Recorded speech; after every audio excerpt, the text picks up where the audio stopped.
يا جماعة تخيلوا معايا القروش دي كلها مزورة، كلها مزورة.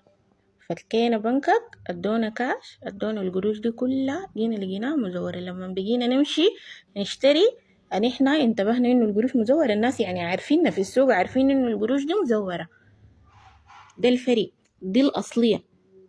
يخطوا لك 3 بفوق أصليات والباقي مزور. شوفوا الفرق في الألوان.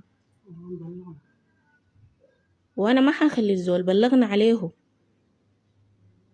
يتخيلوا الناس اللي في السوق الكلام ده فيه كسلة. عملة كتيرة مزورة انتشرت والناس تعمل حسابها. شوفوا الفرق، شوفوا الفرق عديل، لأنه الناس اللي في السوق عارفين القروش مزورة، عارفينه وعارفين الناس اللي قاعد يبيعوا المزور ده ويشيلوا بدله. تخيلوا بس يا جماعة، تخيلوا كمية القروش المزورة. هسي مثلا يعني انت اديتنا القروش ده نحن كان انقبضنا بقى يقولوا نحن نتاجر في قروش مزورة؟ حكومة كسلة.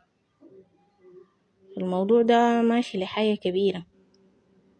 ناس بتطبع في العملة الجديدة مزورة.